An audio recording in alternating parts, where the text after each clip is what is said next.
Hello and welcome to episode 474 of the official EstablishTheRun.com podcast. My name is Adam Levitan, as always joined by Evan Silva. The hot stove in the NFL is brewing. It is currently, what time is it? It is currently 2:10 p.m. Eastern on Tuesday. Trade deadline is 4 p.m. Already had some moves go down that we're going to talk about. May have some more breaking news into the show as we do it here. Evan, good afternoon. What's up, Adam? This is a fun day. Teams are obviously becoming more willing to trade. I think it's interesting, and we'll get to TJ Hawkinson, from a fantasy standpoint, but I think it's cool how some of these new GMs, Kwesi Mensah in Minnesota, Brad Holmes in Detroit, they don't care about trading within the division, for so long. And I just thought it was so irrational and ridiculous. Teams have been so reticent to make trades within the division for fear of looking bad. They are literally willing to take less compensation just to make sure they didn't make a trade within the division. These new GMs, they don't care. They want to get the most compensation that they can. The Lions and the Vikings have made several trades at this point since these GMs took over. And now TJ Hawkinson staying in the division, going to Minnesota. Yeah, we'll get to that in a second here. I think it's cool that to understand if you're a buyer or a seller and executing a strategy around that, like that, it's just a no-brainer to me when you're talking about team building. Anyways, on today's show, we're going to go team by team through each NFC squad, talking about everything we've seen recently and what it means going forward. Before we get into it here, wanted to remind everyone and let everyone know about The Solver. This is a brand new company that we started. To be clear on The Solver, it is not related to ETR outside of the fact that many of us at ETR founded The Solver. It's a fantasy tools company. Our first two products are a DFS optimizer and a bankroll tracker for DFS. If you are an active, established to run in-season subscriber and you purchase The Solver using that same email address, our projections will sync into The Solver, or you can bring your own projections in there, etc. Also, this podcast is brought to you by our friends at Underdog Fantasy Battle Royale. Continues to pump 50K to first every week in the snake drafts on Underdog. We do have rankings because it's not as simple as it seems. A lot of people get tripped up in these kind of snake drafts for 1 week during the season where they don't understand position scarcity and how valuable some of these onesie positions are. Our rankings do reflect that. Be sure to check those out on the site. If you haven't signed up for Underdog Fantasy yet, use promo code ETR when you sign up. They will match your first deposit up to $100. Again, promo code ETR at UnderdogFantasy.com. All right, Evan. Arizona Cardinals get into a somewhat predictable, I think, kind of wild game with the Vikings. DeAndre Hopkins, unstoppable. I mean, wasn't even in the slot this week a ton, only 11 slot snaps for DeAndre Hopkins, but he ran 53 routes on 53 Kyler dropbacks. The catches that he makes in traffic are absolutely insane. And I don't know if you saw this, Evan. I think he actually went out and dunked on me.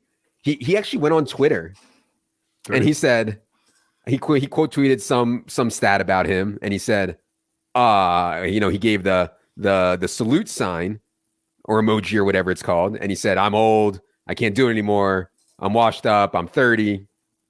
I think he was talking to me. I think DeAndre Hopkins listens to the podcast.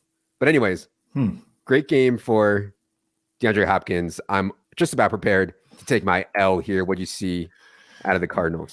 How humble of you to think that an NFL player is just constantly having you in his thoughts. I feel like he has a chance to age better than most receivers because his game is not necessarily built on speed and separation. He just can win because he's a technician and he's so good with the ball in the air. But we'll have to see about that. The thing that obviously is frustrating continually for Arizona is that they start slow and they need to be pushed essentially. But they are getting pushed, and when they do get pushed, I mean, Kyler Murray, 3 touchdown passes, 326-yard passing. Hopkins, another massive game. Very notable that with AJ Green back and Robbie Anderson, and AJ Green and Robbie Anderson are sharing that number 2 perimeter receiver role opposite DeAndre Hopkins. Guess what? Rondale back in the slot, 7 for 92 and a touchdown on 8 targets. Rondale played 45 slot snaps in this game. 30 of his snaps were wide. DeAndre Hopkins only 11 slot snaps, as I mentioned. The surprising part to me was I guess they didn't think Robbie Anderson was ready yet. Only 8 routes for Robbie Anderson in this game. Rondale Moore ran 52 routes. So Rondale was actually the one playing in 2 wide receiver sets. That's where he got those wide snaps. And in 3 wide receiver sets, he was in the slot. I mean, that's a pretty good role for Rondale, man. And so if that sticks, and I'm not saying it's definitely going to, because maybe Robbie gets up to speed more. Maybe they get AJ Green. I mean, I don't know why they're playing AJ Green and Dortch, but they are. So yeah, interesting. Also, and they got Rondale a couple of carries. I mean, they need to find ways to get the ball in his hands. He's a dynamic player.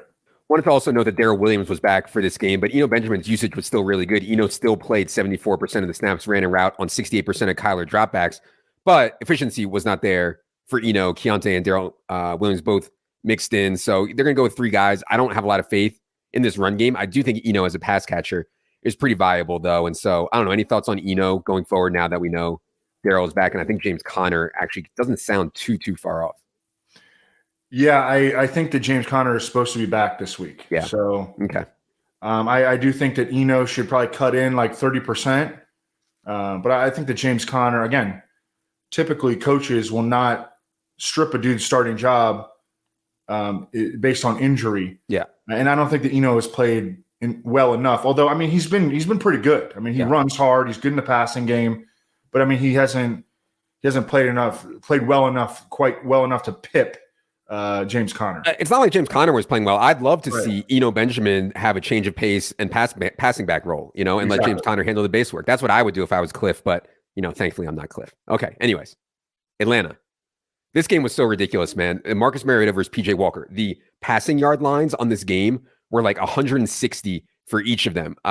We bet the over on PJ Walker's passing yards, which got there easily. We didn't take the Mariota one, but he got there easily too. And this game turns into a bit of a wild shootout, something that I don't think anyone could have seen coming between these two teams. Marcus Mariota ends up throwing it 28 times.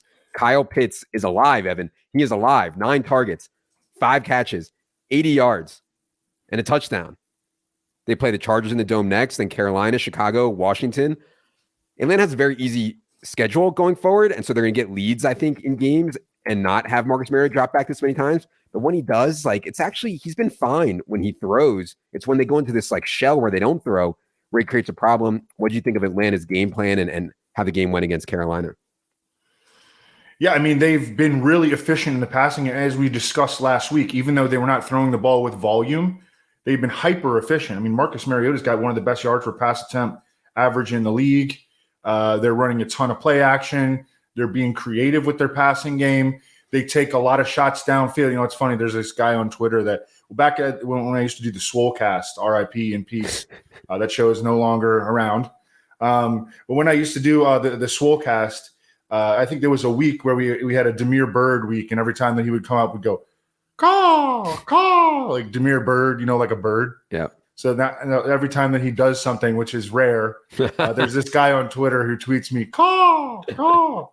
But anyways, he hit a bomb here. Zacchaeus has made some big plays for them.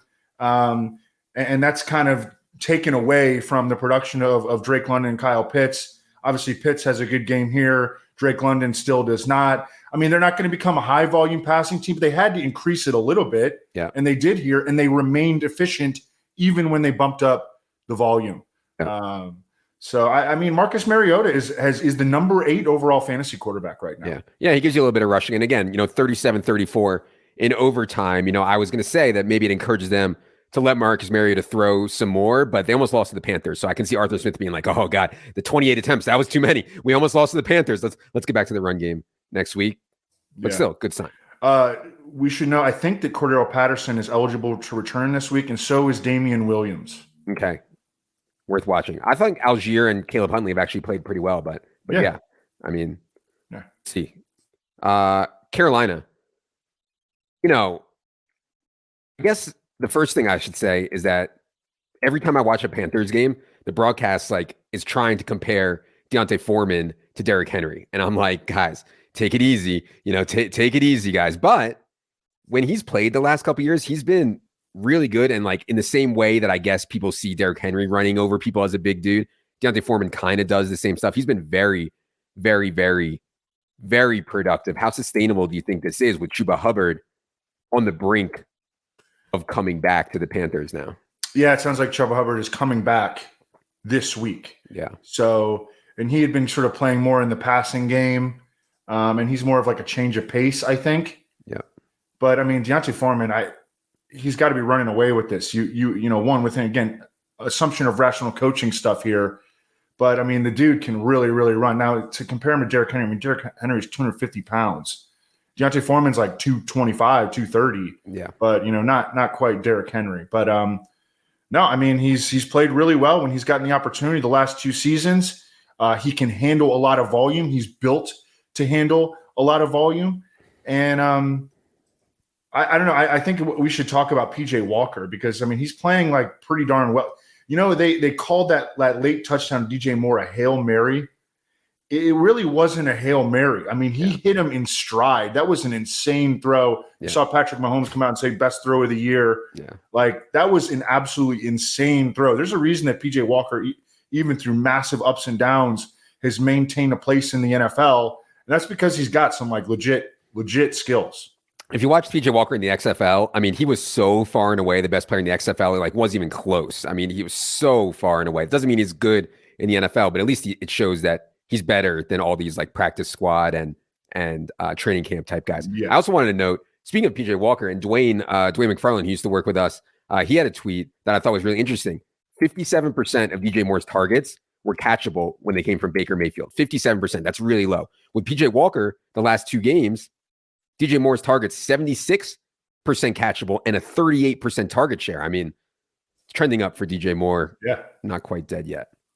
Let's go to Chicago. Big news out of Chicago today is they use some of the draft capital that they have acquired and they use it to get Chase Claypool. Now, a second round pick for Chase Claypool initially struck me as quite a lot, but there's varying opinions out there about how good Chase Claypool is. I know you're somewhat close to the Bears situation there, Evan. What do you think about giving up a second round pick for Chase Claypool? And it is the Bears' second round pick, not the Ravens' second round pick that they acquired for Roquan Smith. So this is probably going to be like a top 40, top 45 pick. Yeah, it's a high pick. If I were the Steelers, I'd be thrilled. Yeah. The Steelers also, like, they weren't always happy with Chase Claypool. I bet that they were like, well, it sounded like it came down to a bidding war between Green Bay and Chicago. Mm-hmm. And Green Bay was very much in the mix for Chase Claypool. I think it'll be interesting to see where the Bears play him because this season he's been a 75% slot receiver. Early in his career, I thought he was like the next Vincent Jackson, was a big perimeter receiver, but he's not consistent winning with physicality on the outside. He plays smaller than he is at times. So it'll be interesting to see how they use him. Justin Fields has made big strides the last 2 weeks. I feel like the way that the play calling has sort of embraced his strengths and started to minimize his weaknesses. Like they're starting to riff. The new play caller, Luke Getsy, and Justin Fields. I'm sure that they're seeing Chase Claypool as the big physical complement to Darnell Mooney, who is like 175 pounds. But Chase Claypool isn't always that physical presence. But I think from a complimentary standpoint, that's kind of how they're viewing him. Now we have our big guy to go with our speedy downfield flyer. Justin Fields has been running. That was kind of my point on the Fields versus Malik Willis stuff. Like, we knew Malik Willis was going to be bad as a thrower. Fields has been bad as a thrower. But, like Malik had a chance to be way worse than Fields as a thrower. And Fields has been running just as much, if not more than we could expect Malik to. Fields had 5 more design runs last week. He now has at least 7 carries in every single game this year. He's been over 45 rushing yards in 6 straight. Justin Fields is on pace to rush for 901 yards and 6 touchdowns, which is like, massive, more than Josh Allen. It's happening for Fields. I don't want to say it's happening, but he's on the path to it happening. And he has a home game with Claypool against the Dolphins this week. He's going to be in play for DFS, and we'll talk about him more on Friday. Yeah. And Khalil Herbert is better than David Montgomery. Yeah, they said they were going to go with the hot hand, and they've been true to their word, and Khalil Herbert has started to eat more and more into David Montgomery's workload for sure. Dallas.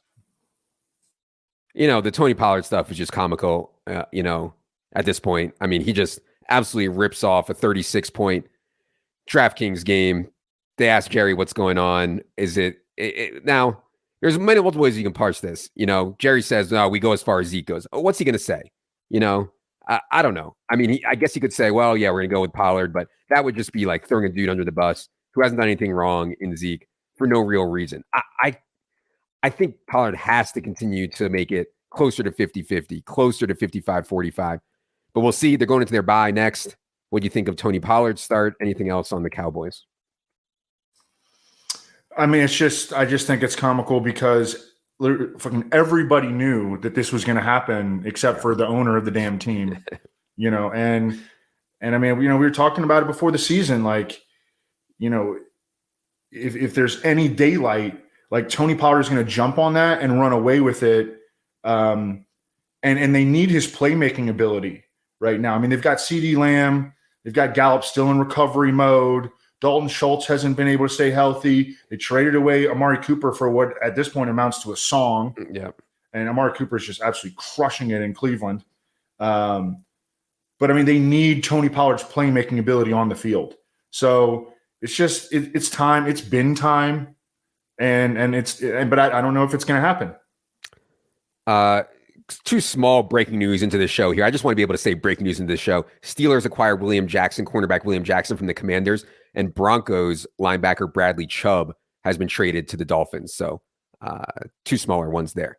Awesome. One other thing I want to ask you about Dallas. I don't know if you've noticed this, and I don't really have a great read on why. CeeDee Lamb has not had a 25-point DraftKings game. And by the way, 25 points on DraftKings is not that much because it's full PPR and you get the bonus. CeeDee Lamb has not had a 25-point DraftKings game since week 10 of 2021.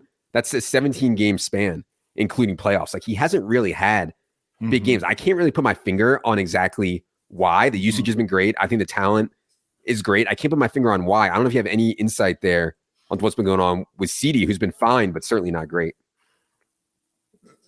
Yeah, no, I mean, he's been really good and consistent. He just hasn't had like monster eruption weeks. Yeah. Dak kind of spreads the ball around a little bit. I mean, he doesn't necessarily sit there and target a guy 14 times.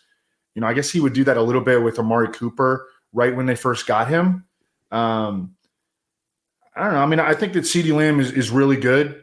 I don't know. He's not a great player. And he isn't targeted at an extremely high rate. Yeah. But I mean, he's a guy that you can plug and play in your season long lineup. Yeah. I mean, to not be playing CeeDee Lamb this year in DFS has probably been profitable. Yes. But at least in season long, he's a guy that, you're going to get 70 yards with a good chance at a touchdown every week. Yeah, it reminds me a little bit on a smaller scale of the Steph Diggs stuff from last year, where he didn't really have that many explosive games, but it was just like kind of fluky, kind of random, and now you see this year Steph Diggs absolutely blowing up every single week.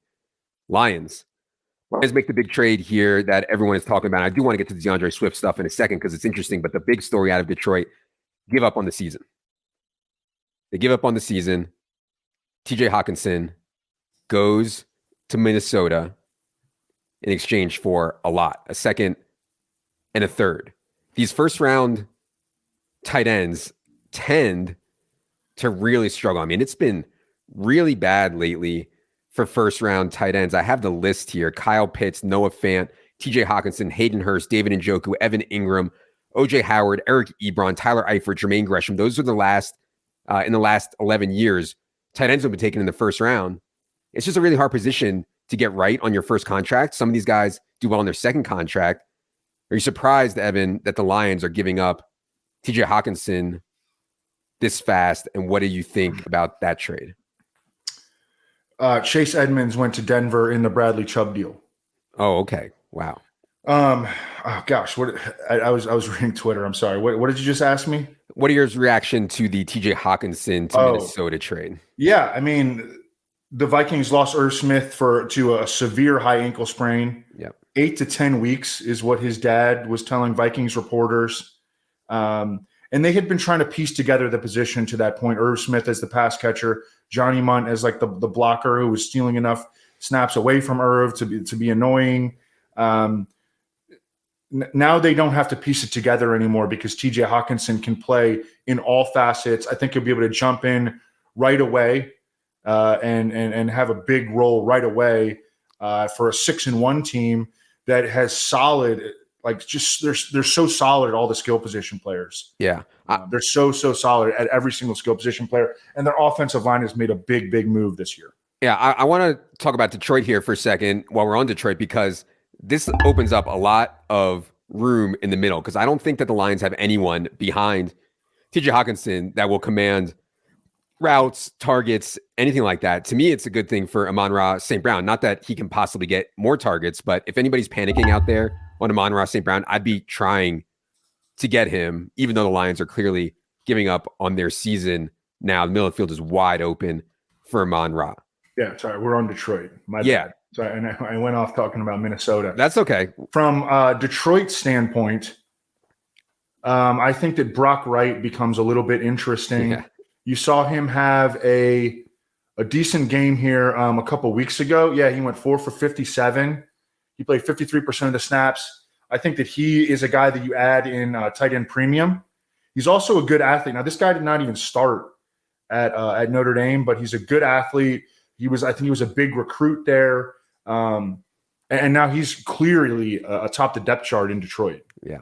Yeah, that's interesting. The other, we'll get more on Irv Smith when we get to Minnesota. The DeAndre Swift stuff. So DeAndre Swift didn't play in the first game out of the bye. Second game out of the bye, he is full practice Wednesday, full practice Thursday, full practice Friday, not on the final injury report, but only gets 5 of 17 running back carries, only 21 routes on 39 Goff dropbacks. So he only gets 5 carries and 5 targets in the whole game, in a wild game, scores on one of them, thankfully, but still Jamal Williams taking all the goal line stuff. And then after the game, Dan Campbell says, DeAndre wasn't back. He wasn't fully right. We shouldn't have given him so many carries. He had 5 carries. We shouldn't have given him so many carries. They give him 5 carries. If the dude's not right, I mean, don't list him full all week and then on the final injury report, or maybe not play him. But I don't know. It's just a tilting situation with DeAndre Swift, and I'm not sure it's going to get better soon, because the coaches don't think that DeAndre Swift can sustain. Now, can DeAndre Swift be an awesome fantasy player on 12, 13 touches a game? Yes, he certainly can, but it's obviously not ideal. So I don't know, Evan, you're the one with the Jamal Williams 100-1 or whatever ticket. I'm the 150 to 1. 150 to 1 on Jamal Williams to lead the NFL in rushing touchdowns. I'm the one holding my dick with DeAndre Swift. So I don't know. Any thoughts here on Swift in the backfield? I saw that Leone, we've got Jamal Williams on our bench in our FFPC main event. Leone won't put him in the goddamn starting lineup, so we've left all of his two touchdown games on the bench. I think we've had 6 or 7 Jamal Williams touchdowns on our bench this year. Yeah. Okay. I mean, Dan Campbell has no idea how many carries anybody got in the game. Let's be real. I mean, it's just a situation. We're just gonna have to play touch and go. Have to be touch and go with DeAndre Swift going forward, because he's clearly not healthy, and it seems like he has a tough time recovering quickly, which is not something you would expect from a player of his age. Yeah. Let's go to Green Bay. The wide receiver situation, we've been talking about this for forever, and Packers fans are sick of me making fun of them for taking Jordan Love and AJ Dillon and Josiah Deguara when they had the chance at so many wide receivers. I mean, they've passed on wide receiver repeatedly in the draft, repeatedly in free agency. They just keep passing. And now you see them go out against the Bills and I get that Lazard was out. I get Christian Watson got hurt with a concussion. I get that Randall Cobb wasn't out there, but still, you're just dead when you don't have wide receivers in today's NFL. They ran the ball really effectively in that game against the Bills. Aaron Jones had a great game, but you can't throw to who they have out there. I know they were in on Claypool allegedly. We'll see if they do something in the next 2 hours here, but without wide receivers, I don't see how this offense can really turn it around. What do you think of the Packers' performance in Buffalo on Sunday night? Yeah, Aaron Rodgers was just on the Pat McAfee show saying, I was kind of hoping there might be some news during the show that we can break. So, he's probably frustrated with the situation at this point.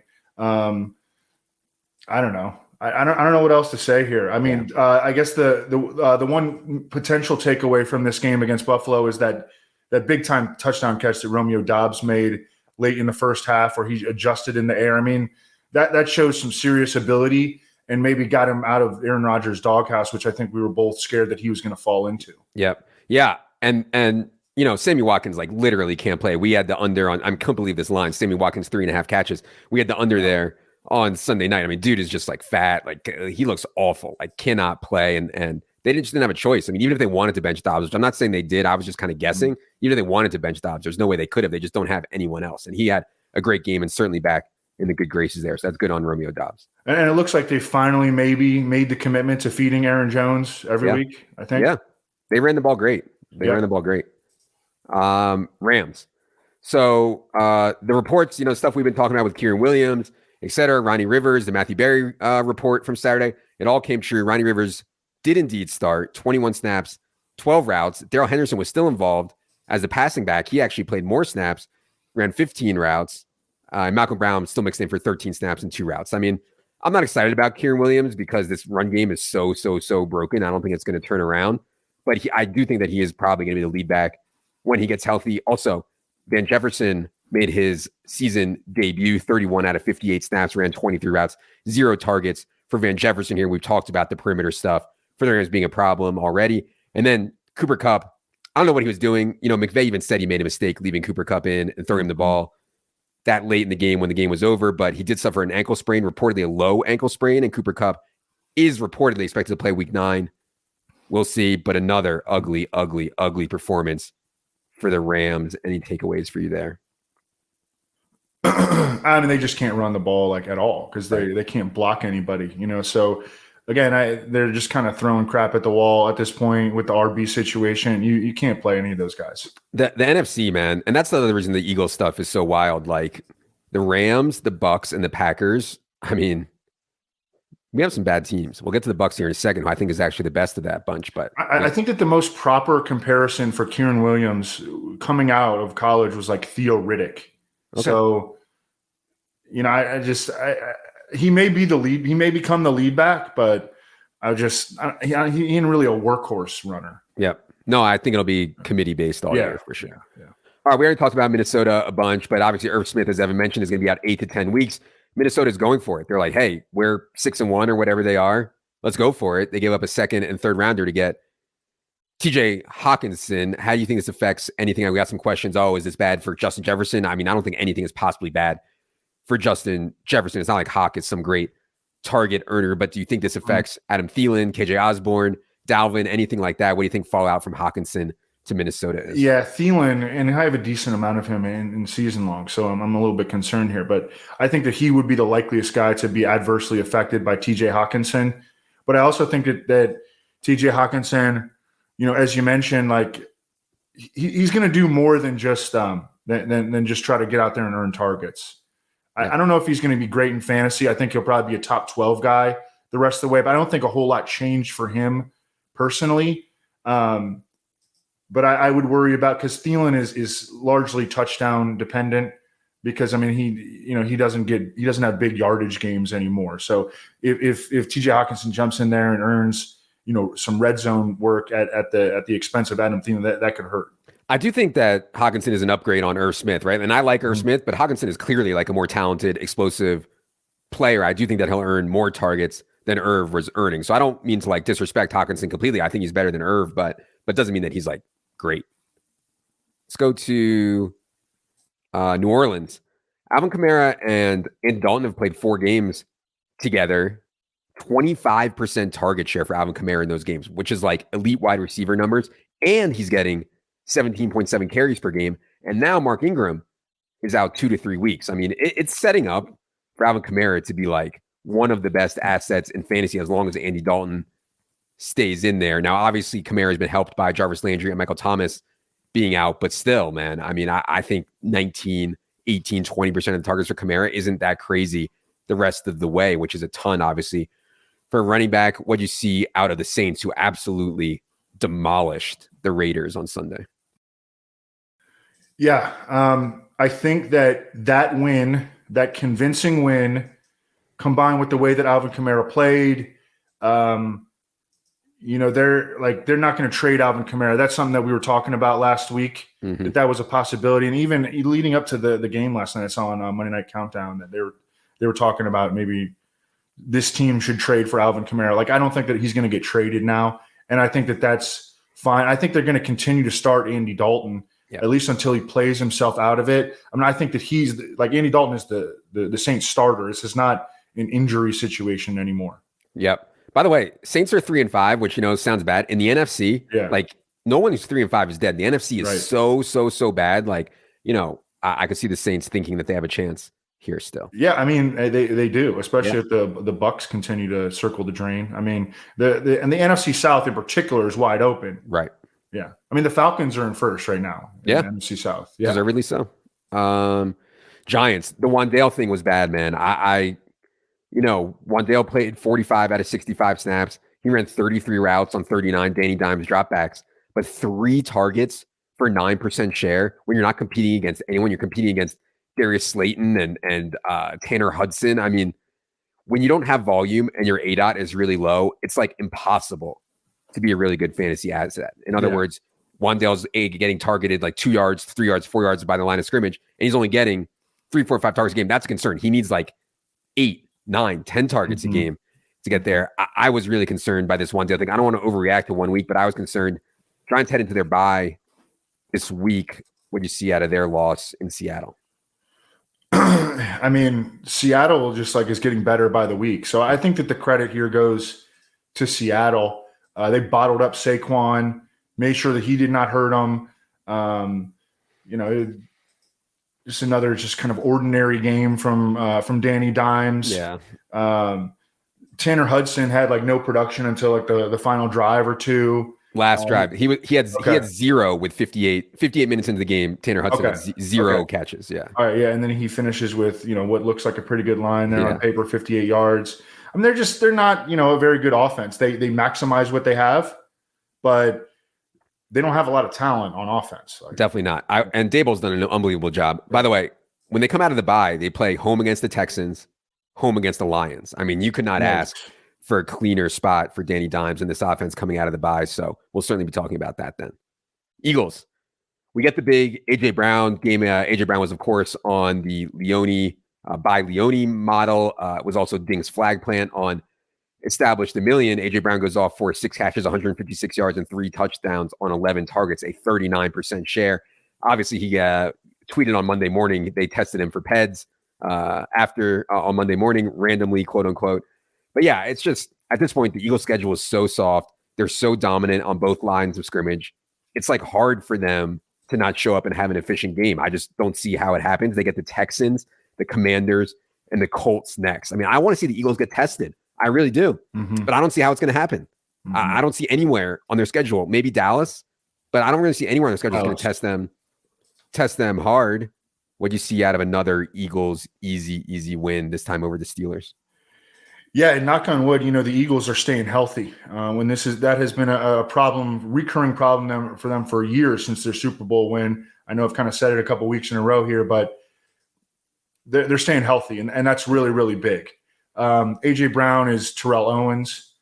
Dallas Goedert is, a guy that, he's going to have some down weeks, but he's a guy that you start every week at tight end. Devonta Smith has been up and down, but 8 targets in this game. Like, he's still a guy that you start every week as a wide receiver 3. Miles Sanders only had 9 carries in this game, but that was in large part. I mean, they hit all these quick strike home runs to A.J. Brown. Not long sustained drives, and then all of a sudden the game was out of hand, and Miles Sanders ends up with only 9 carries. He remains hyper efficient, and at this point he's a good bet for a touchdown almost every week. Yep, agreed. 49ers. This was Christian McCaffrey's first full game and as a 49er, and what a game it was. He handled 82% of the running back carries. He earned a team high 9 targets for 36% share. He threw a touchdown. I mean, his touchdown catch was insane. I mean, he looked like a wide receiver. 26 touches, 149 yards, and a 34-yard touchdown pass. Oh, and by the way, still isn't hurt. Shout out to the haters and losers. I mean, Kyle Shanahan with Christian McCaffrey, and I know Debo wasn't out there, and that matters for Christian McCaffrey. But man, if he doesn't finish the year as number 1 fantasy player, I'd be very, very, very surprised. What you see out of the 49ers win over the Rams? Yeah, I mean, Christian McCaffrey, like it was exactly what we talked about. this was the opportunity to fast track him with no Debo. That's exactly what he did. He's awesome. He knows exactly what to do. Like who was it? Who was it talking about? I think it was Jimmy G. Yeah, it was Jimmy G talking about this.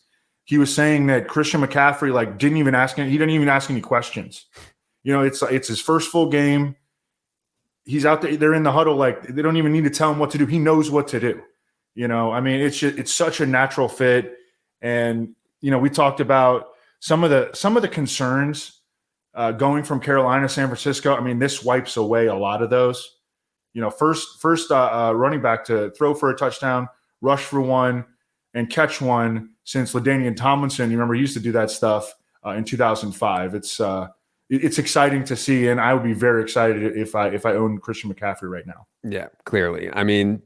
Obviously, he's going to have an opportunity to be coached by Kyle Shanahan versus whatever the hell was going on in Carolina, and he has the opportunity to score so many more touchdowns. I can't believe anyone ever said that it was bad for him to be going to San Francisco. Seattle. I thought the Travis Homer stuff was really interesting, and Travis Homer being active got some people off of Kenneth Walker in cash on DraftKings. I ended up still playing Kenneth Walker, but yeah, Travis Homer matters. Travis Homer ran 9 routes in this game. DJ Dallas ran 3. Kenneth Walker still ran 19 routes. So it was okay, but on 41 dropbacks, 19 routes, obviously not great for Kenneth Walker. But this dude as a runner, I don't know if you saw his latest highlight run. This dude is no one can tackle this guy. It's crazy how efficient and how much he's shedding tacklers as an NFL rookie. What'd you see out of Seattle? Seattle has to be one of the most surprising teams I can remember in the last 10 years. But, yeah, absolutely. But yeah, go ahead on Seattle. Yeah. What do you think about Geno Smith, 28-1 MVP? I have Geno Smith 10-1 comeback player of the year, which I feel really good about. Nice. MVP, Seattle will have to win 13 games, I think, for him to get it, because Josh Allen and Jalen Hurts are going to win 15 or 16 games each. Yeah. So that's going to be really hard for Geno to get there. I think it's almost certainly going to be Josh Allen. And if Josh Allen gets hurt, it'll be Jalen Hurts. But, I've heard worse ideas. The comeback player, even I think for those guys out there listening, we did the award show last week. There were still plus 260, plus 275 on Geno. I think that's still there for comeback, and I still like that. But anyways, go ahead on Seattle. Yeah, I don't have a whole lot to add here. I think that, we were worried about Tyler Lockett and DK Metcalf's health entering the game. They both wound up getting there.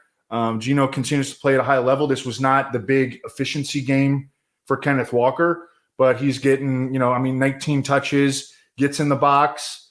And they're going to be more better efficiency days ahead. As we've seen, he's not going to average 7 yards a carry every game. Yeah. Let's go to Tampa. Another loss. This time at home to Baltimore on the Thursday night game. I think people are trying to pin a lot of this stuff in all different directions. Injuries have been bad, no doubt, for the Bucs, certainly along the offensive line. Chris Godwin may not be back to his former self from the ACL just yet.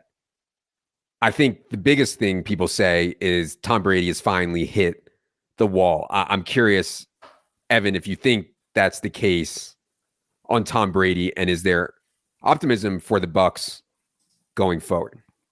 I think he's definitely playing at a lower level than he did last season. I still think that you can win with him, but I think he's definitely taken a step back. Yeah, this season. And look, and he's also the kind of guy who, once you count him out, then he goes off in the second half of the year. That's very much within play.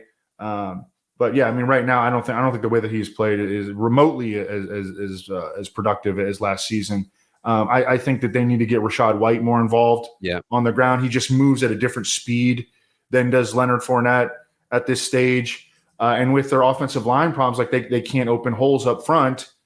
Getting the ball out to the backs in the passing game, I think, would be a pretty good option to try to circumvent that weakness because it's a clear weakness, and it isn't going to get better. They're not gonna get back a bunch of guys and have a great run blocking unit again. This is a problem that's not going to go away.